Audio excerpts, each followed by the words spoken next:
The Giant and the Tailor by the Brothers Grimm. A certain tailor, who was great at boasting, but ill at doing, took it into his head to go abroad for a while, and look about the world. As soon as he could manage it, he left his workshop, and wandered on his way, over hill and dale, sometimes hither, sometimes thither, but ever on and on. Once, when he was out, he perceived in the blue distance a steep hill, and behind it a tower reaching to the clouds, which rose up out of a wild dark forest. "Thunder and lightning!" cried the tailor. "What is that?" And as he was strongly goaded by curiosity, he went boldly towards it. But what made the tailor open his eyes and mouth when he came near it was to see that the tower had legs, and leapt in one bound over the steep hill, and was now standing as an all powerful giant before him. "What dost thou want here, thou tiny fly's leg?" cried the giant, with a voice as if it were thundering on every side. The tailor whimpered, I want just to look about and see if I can earn a bit of bread for myself in this forest."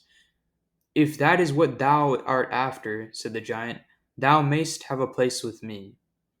"If it must be, why not? What wages shall I receive?" "Thou shalt hear what wages thou shalt have. Every year 365 days, and when it is a leap year, one more into the bargain. Does that suit thee?"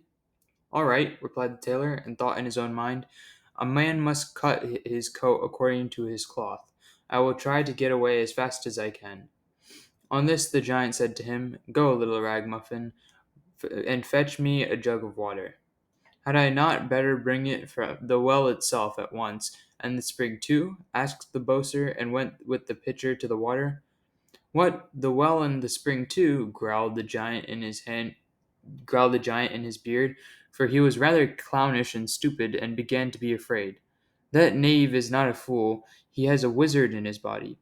Be on thy guard, old Hans, this is no serving man for thee." When the tailor had brought the water, the giant bade him to go into the forest and cut a couple of blocks of wood and bring them back. "Why not the whole forest at once, with one stroke? The whole forest, young and old, with all that there is, both rough and smooth?" asked the little tailor, and went to cut the wood. "What! The whole forest, young and old, with all that is there, both rough and smooth, and the well and its spring too?" growled the credulous giant in his beard, and was still more terrified. "The knave can do much more than bake apples, and has a wizard in his body. Be on thy guard, old Hans, this is no serving man for thee."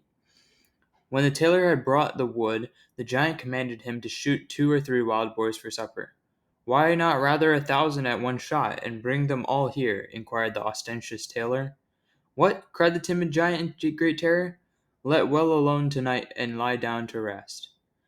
The giant was so terribly alarmed that he could not close an eye all night long for thinking what would be the best way to get rid of this accursed sorcerer of a servant. Time brings counsel.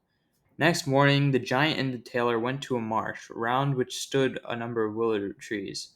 Then said the giant, "Hark thee, tailor, sit thyself on one of these willow branches.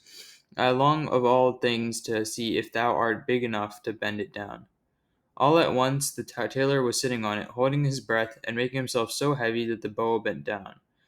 When, however, he was compelled to draw a breath, it hurried him, for unfortunately he had not put his goose in his pocket, so high into the air that he was never seen again. And this to the great delight of the giant. If the tailor has not fallen down again, then he must be hovering about in the air.